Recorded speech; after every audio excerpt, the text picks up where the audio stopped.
dirt. I would not lay my saw on the ground like that or like this. I would always take a piece of plywood or a piece of wood and set it on there. You don't want to get sand and grit inside your saw. I've seen it happen. It's not a very good thing to do.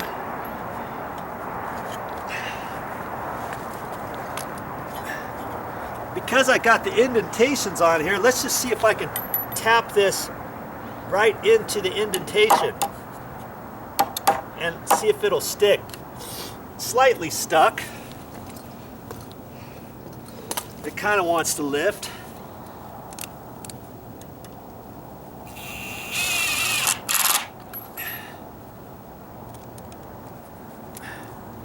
So I would not want to use any screws longer than 1.25 inches right there. Okay, so there's my third one. Yeah, when you build something, it takes a while. All it is to cut a few pieces of wood, yeah. Okay, 104 and 11/16. 104 and 11/16.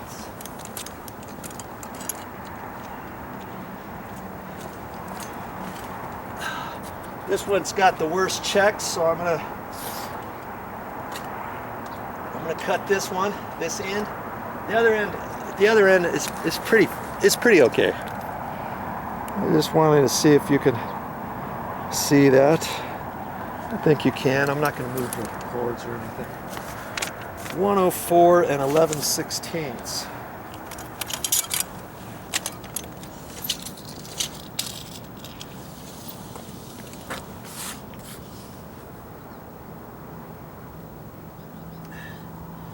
(10/16) I know is 5/8, so I can look at 104 and 5/8 and do the next line up.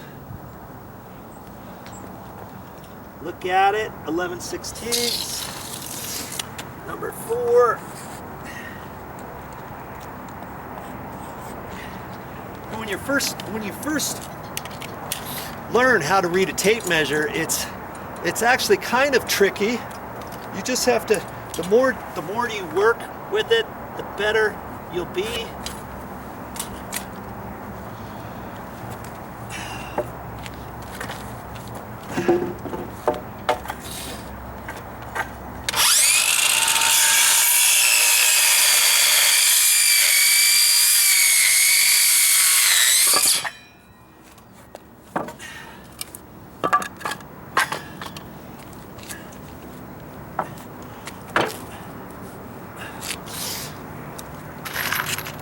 Little brackets ready. I don't always use brackets. I'm just doing that because it's way up high over my head. Okay? And it's gonna be kind of hard to get it secured up there without having a little help. And these I'm just gonna leave up there. That's why I'm using the screws that have the coating on it.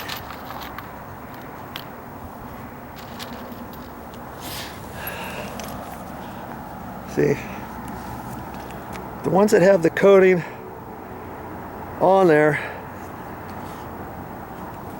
these are the ones I'm using. These black ones I use for usually interior work, is the black ones. If you use those on exterior, after a while you'll notice that they rust. You may not notice because you might be done with your project and it's all covered up and it's underneath the house somewhere or built somewhere, and years later it starts to fall apart, and it's because, why? Your screws rusted. Yes indeedy. It costs another $1 or so a box. Those are 1-pound boxes. You can buy these. You can buy these little boxes at the hardware store for all kinds of different screws. Okay, and this is just a pound. You can buy a 5-pound box. You know, and obviously if you buy a 5-pound box, if you know you're going to use a lot of these screws, don't get 5 one-pound boxes, get a 5-pound box. Okay, because you're going to save money overall, I believe, buying a 5-pound box as opposed to a 1-pound box. And you know what? They even have, I've even bought sheetrock screws, like for a construction job, a commercial job, where we're gonna use those screws for sheetrock, and I'll get them for the sheetrocker or something.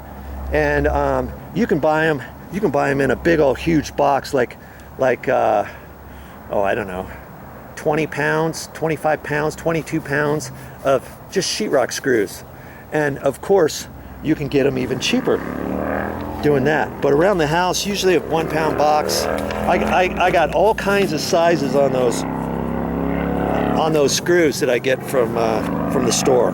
Okay, so number 5, 105 3/8 short.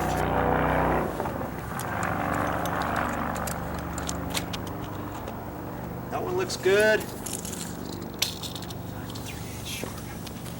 105 3/8. I know where 3/8 is, so then I can go back 1/16, and that's short. That's 105 5/16 to be exact.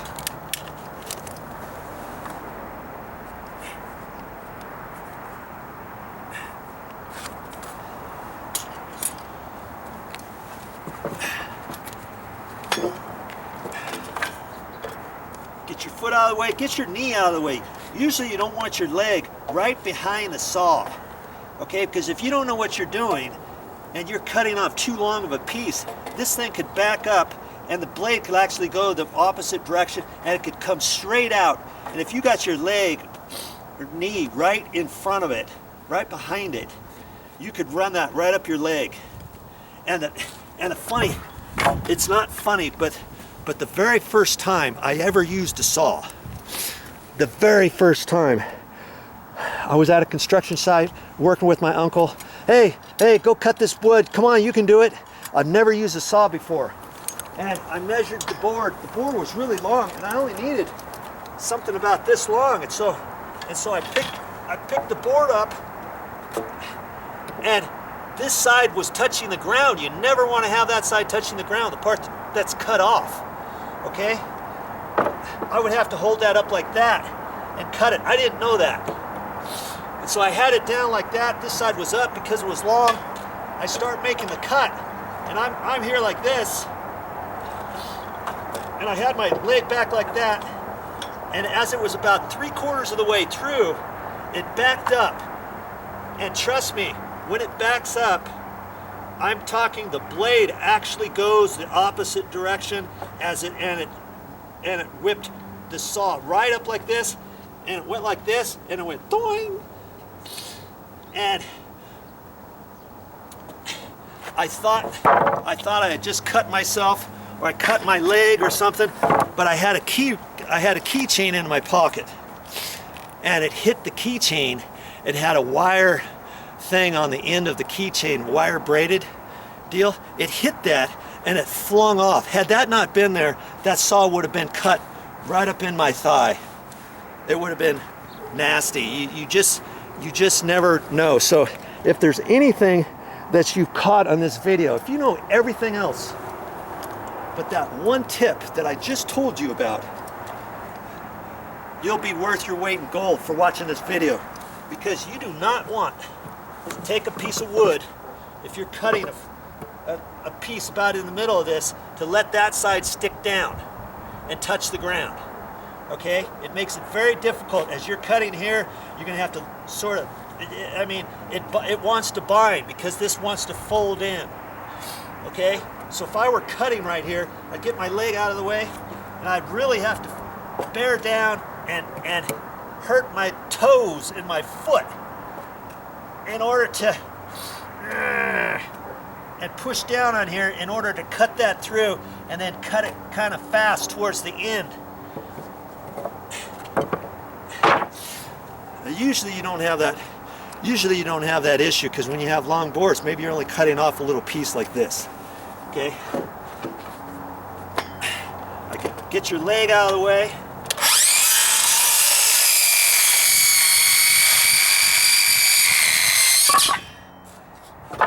Cuts like butter.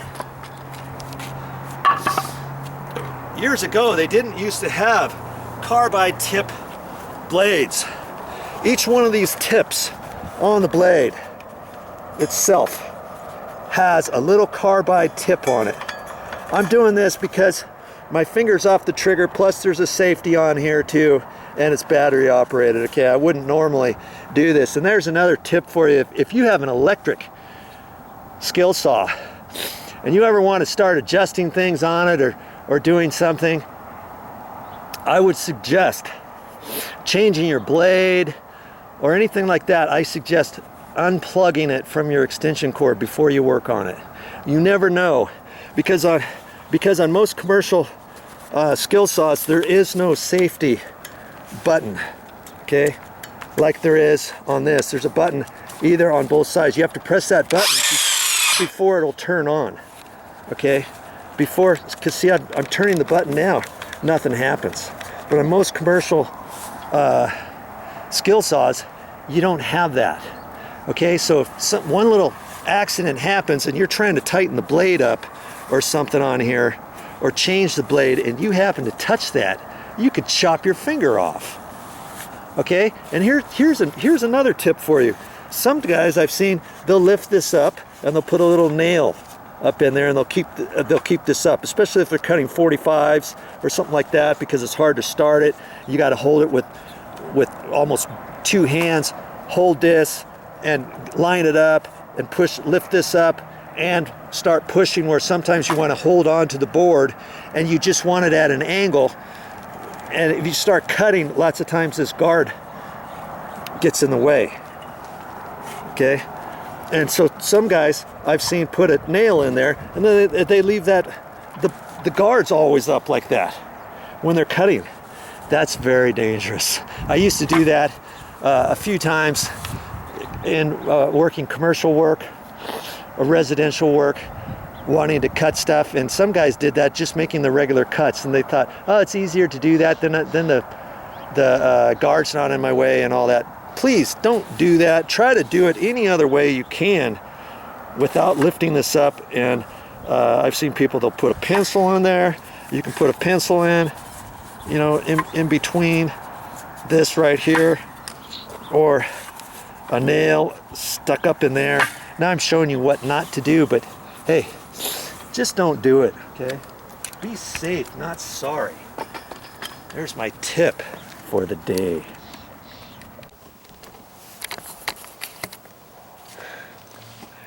Well, that's all I have for this time, but I'll be back with more videos.